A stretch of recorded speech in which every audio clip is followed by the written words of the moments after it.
everyone, I'm Victor Fong. I'm a father of 2 kids. Today I'm going to read to you a chapter from this book called 52 Things Kids Need from a Dad. This book was passed to me by my son during the circuit breaker period, and he wants me to read it so that I can, hello, Timothy, to build strong relationship with him. So each day I read one chapter and I share it through a video so that you can be blessed with what I learned, and you can do the same for your kids too. Alright, so today I'm at chapter 10, and if you want to read chapter 1 to 9, I've recorded the videos and I uploaded it on my YouTube channel, so do feel free to subscribe, and I hope that you learn with me together as well. And this is my girl. Hello. So now let's read chapter 10. Chapter 10 says kids need their dad to spy on them. Oh, it says don't let your kids read this chapter. Don't let your kids read this chapter. They don't need to know all your secrets.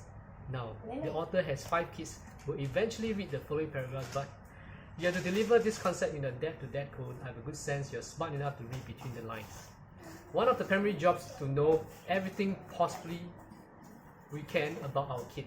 Where they are, who they're with, their favorite subject, their toughest challenge, their best friend who has never been to your home, their nemesis, mentors, their fears, ambitions, dreams, and core values.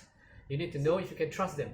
And if they trust you, you need to have a complete mental database of who they are and what makes them tick. Put another way, you need to know stuff about them when they don't know that you know. Why? Because you never know when this information might come in handy.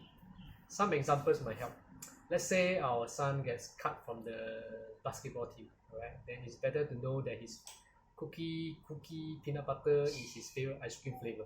Let's say if our daughter has a heart broken by a bone-headed young man who wasn't worthy of her anyway, it's important to know that maybe yellow roses are our favorite flower.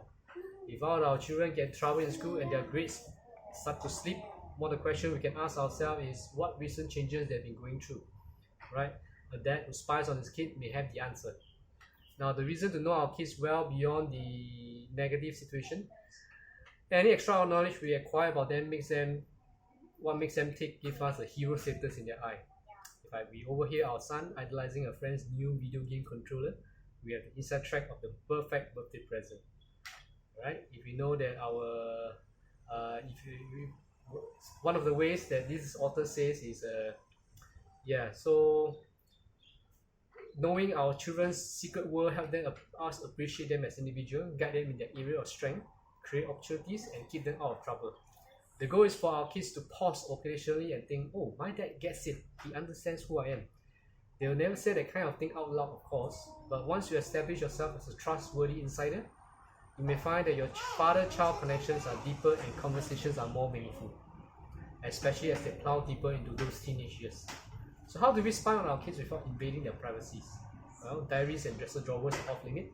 Searching book bags and computer history is not acceptable. Maybe interrogating them your friends is not so a bad idea, but here's what we can do. First, we can offer to drive carpools, right? As we pick them from one lesson to another lesson, from church to the shopping mall and to back. You don't have to initiate the conversation. It's actually better if they forget you're there. Don't turn on talk radio unless it's a decoy.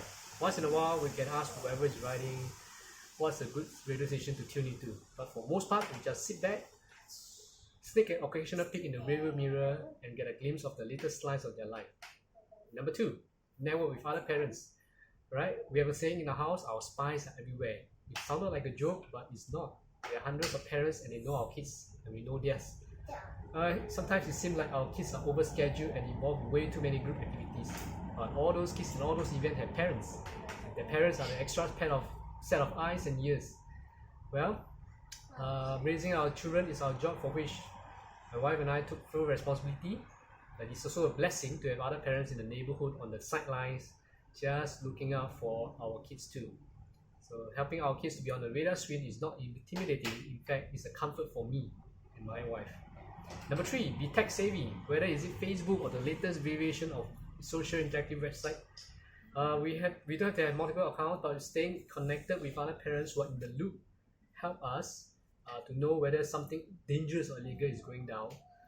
The good news is You don't have to overreact, you don't have to accuse. Maybe our child is totally innocent, but because it's public knowledge, we have the right and responsibility to get the facts. Number 4, stand in the middle of their bedroom. When the house is empty, we walk into their room and observe.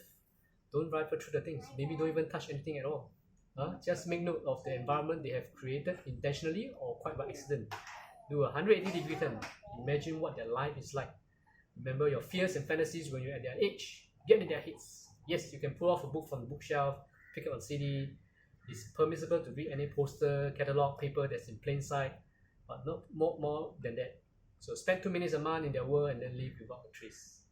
Number 5. 1, 2, 3, 4, 5. Absorb what they absorb.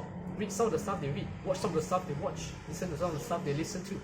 Play some of the games they play. We may fall asleep at the animated features, but we may roll eyes at some simplistic teen angst comedies. We may be disturbed by some suggestive music lyrics or graphic nature of some popular movies or television shows. We may even get angry at some of the worldview opinions expressed in the stuff that they read. But as we immerse ourselves in their culture, we know more about our kids. Well, a word of caution here is don't assume everything that the kids endorse or mimic, read or hear. As a sample culture just like us, they're going to consider, judge and accept or reject what's offered. To any young people reading this, including my own kids, please understand this spying business is a good thing. Every dad knows wants to do his very best to protect and provide for his children. This is part of that. And if and when to go too far, please let us know. Truly, we only want what's best for you. Well, finally, if your spying turns out evidence that your son or daughter is endangering their life, then all these ironclad rules of privacy and normal parental protocol are off. Your child's survival is more important than their trust.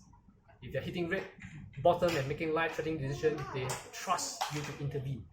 Because you are part of the parenting network, other families are counting on you to do the same for them.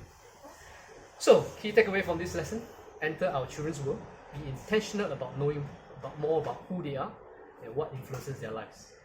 Lawana Blackwell says, outings are so much more fun when we can savor them through the children's eyes. And with that, I end chapter 10. I look forward to read you chapter 11. Goodbye.